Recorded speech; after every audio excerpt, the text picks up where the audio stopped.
इस वक्त मैं हिंदूरा हॉस्पिटल में हूँ जो कि दिल्ली विश्वविद्यालय के बिल्कुल पास में है। शाम के करीब 4 बजे दिल्ली विश्वविद्यालय के कुछ छात्र जीएन साईं बाबा जो कि दिल्ली के एक्स प्रोफेसर हैं, उनके समर्थन में एक कैंपेन चला रहे थे। जिसके बाद वो कैंपेन के बाद शाम के 4 बजे मॉरिस नगर पुलिस स्टेशन जो कि दिल्ली यूनिवर्सिटी के ठीक बगल में है, वहाँ पर बैठकर चाय पी रहे थे।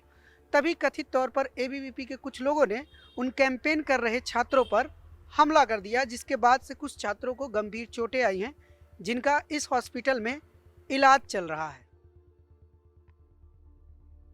मॉरिस नगर पुलिस स्टेशन के सामने चाय पी रहे थे अपोजिट साइड में, और अचानक 30 से 40 गुंडे आके वहाँ पे हम लोग को प्रोवोक करना शुरू किए। एबीवीपी गूंस गुंडे ही बोलेंगे उनको।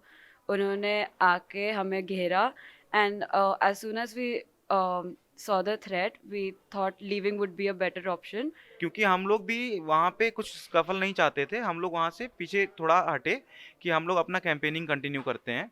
पर फिर उन्होंने हम पे अटैक करना शुरू किया, तो हम अपना डिफेंस करने लगे। हम अपना डिफेंस किए, और डिफेंस करते हुए हम लोग रिट्रीट कर रहे थे, क्योंकि हमको अपने अपने साथ के लोगों को भी बचाना था, क्योंकि अगर कोई एक भी वहाँ पर छूट जाता तो उसको वो लोग बहुत बुरी तरीके से मारते। And we were leaving. उनका 2 महिला गूंस में भी, वो भी गुंडे ही है, वो आए और उन्होंने हमसे लड़ने का कोशिश किया। और उनके पीछे से एक पूरा उनका जो भी 2 लड़कों का गैंग था, वो लोगों ने हम पे स्टोन्स फेंकने लग गए, बड़ी बड़ी लांटियों से हमें मारने लगे। पुलिस की वैन तक को पत्थर मारे हैं उनने। उन्होंने मेरे ऊपर ब्रिक फेंका था, तो उससे मेरे यहाँ पे 2 स्टिचेस आए। बिसाइड्स दैट पैर पे भी लाठी से मारा है। मेरे को रॉड से मारा, तो मैं नीचे ज़मीन पर जो रोड थी उस पर गिर गया, तो वहाँ पे रगड़ लग गई थोड़ी सी। उसके बाद फिर मैंने रिट्रीट किया, तो डिफेंस करते हुए मेरे हाथ पर भी उनने डंडे वंडों से मारा। और अभी जब हम हॉस्पिटल के अंदर आए तो उनने हॉस्पिटल के अंदर भी प्रोवोकेशन किया, और 20 लोग हॉस्पिटल के अंदर घुसने की कोशिश करी है। उनने पुलिस वालों को ये तक बोला है कि इनको बाहर निकालो, हम इन्हें देख लेंगे। और अभी भी वो हॉस्पिटल के चारों तरफ घेरा बना के खड़े हैं कहीं ना कहीं।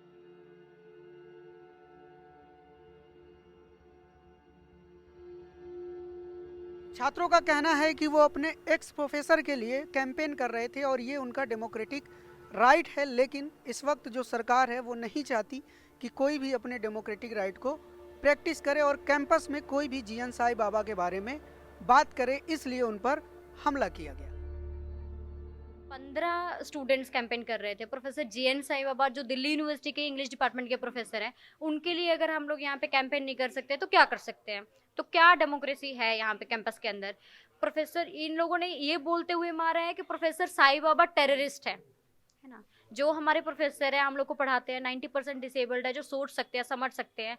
अगर उनका जो सुप्रीम कोर्ट ने कभी एक कमेंट आया है कि वो डेंजरस ब्रेन है, तो हम लोग इसके खिलाफ कैंपेन कर रहे हैं। कैंपेन अगेंस्ट स्टेट रिप्रेशन एक ऐसा प्लेटफॉर्म है जिसमें 35 ऑर्गेनाइजेशन इसका हिस्सा है। वो कोई एक ग्रुप नहीं है स्टूडेंट का जिसके ऊपर जिनका क्लैश हो गया, प्रोटेस्ट चल रहा था, ऐसा कुछ नहीं था। कैंपेन है, पर्चा बांटना, अपनी बात कहना, लोगों तक अपनी बात लेके जाना सबका राइट है इस देश के अंदर। तो हम लोग कैंपस के अंदर, जब यूनिवर्सिटी के अंदर ये चीज़ हो सकता है लगातार, मतलब ये पहला अटैक नहीं है एबीवीपी के द्वारा, गुंडों के द्वारा, ये लगातार एसएफआई के ऊपर अटैक होते हैं, आईएसआ के ऊपर अटैक होते हैं। जितना भी स्टूडेंट ऑर्गेनाइजेशन कोई पोस्टर लगा रहा है उसके ऊपर अटैक हो रहा है, वॉल राइटिंग कर रहा है उसके ऊपर अटैक हो रहे हैं, और हमेशा फ्रैक्चर होते हैं, और इनके ऊपर कभी कोई कार्रवाई नहीं होती है। अभी भी जो अटैक हुआ, आप अगर प्लेस देखेंगे जहाँ पे अटैक हुआ, वो पटेल चेस्ट है, जहाँ पे सामने पुलिस स्टेशन है। पुलिस की जीप को भी रोड़ा लगा है, शीशा टूटा है उनका, अंदर चले गए पुलिस, कोई बाहर नहीं आया। इन्होंने मतलब हमारे साथियों के सर पे ईंट मारी है, जिसके सर पे चोट लगी है उसको ईंट उठा के मारी है। ये लोग जानते हैं कि प्रोफेसर साईं बाबा का बात होगा तो यहाँ पे आदिवासियों का बात होगा, यहाँ पे लोगों का बात होगा। तो ये नहीं चाहते कि प्रोफेसर जीएन साईं बाबा का बात हो। तो ये सिर्फ हम पे अटैक नहीं है, सिर्फ बीएससीएम पे या किसी एक संगठन पे या पर्सनल दुश्मनी नहीं है, 2 गुटों की जंग नहीं है। ये एक पॉलिटिकल लड़ाई है। ये पॉलिटिकल लड़ाई है सही और गलत की।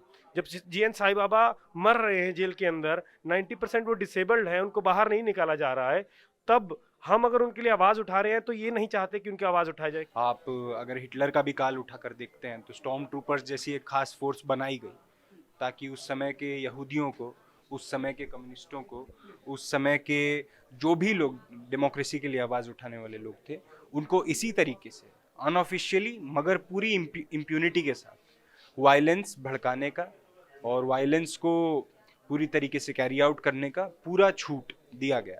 हम लोग यही डिमांड कर रहे हैं कि यहाँ सीसीटीवी कैमरा है और पटेल चेस्ट पे भी सीसीटीवी कैमरा है, उनका पहचान की जाए और उनको अरेस्ट किया जाए। नहीं तो ये यूनिवर्सिटीज़ के अंदर में ऐसा माहौल बिगाड़ना, ये एबीवी का, हालांकि पहले का भी बहुत सारा उनका एक इतिहास रहा है, लेकिन अब ये नहीं चलेगा ऐसा।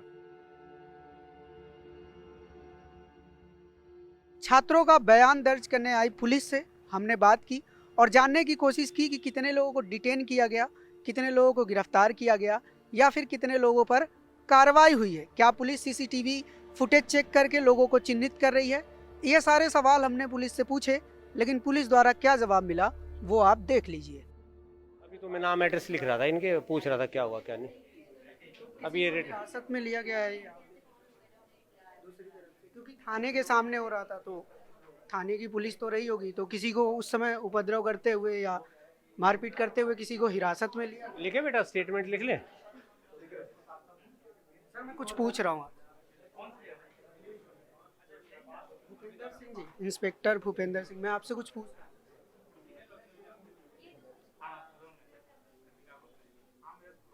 सर, क्या किसी को हिरासत में लिया गया या गिरफ्तार किया गया, FIR?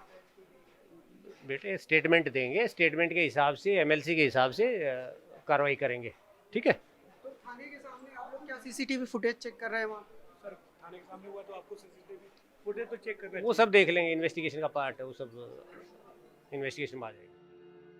छात्रों का कहना है कि अगर यूनिवर्सिटी के कैंपस के अंदर हम अपने डेमोक्रेटिक राइट प्रैक्टिस नहीं कर सकते तो फिर कहाँ करेंगे, और अगर अपने प्रोफेसर के लिए हम आवाज़ नहीं उठा सकते तो फिर किसके लिए उठाएंगे। न्यूज़ लॉन्ड्री के लिए अनमोल प्रीतम, हिंदू राव, दिल्ली। मीडिया से आपकी सबसे बड़ी शिकायत क्या है? यही ना कि वो आपकी बात नहीं करता, आपकी खबरें नहीं दिखाता। इसका इलाज ये है कि मीडिया में आप इन्वेस्ट करें ताकि मीडिया आपकी बात करे। सब्सक्रिप्शन आधारित मीडिया इसका जवाब है। hindi.newslaundry.com पर जाएं, न्यूज़ लॉन्ड्री को सब्सक्राइब करें।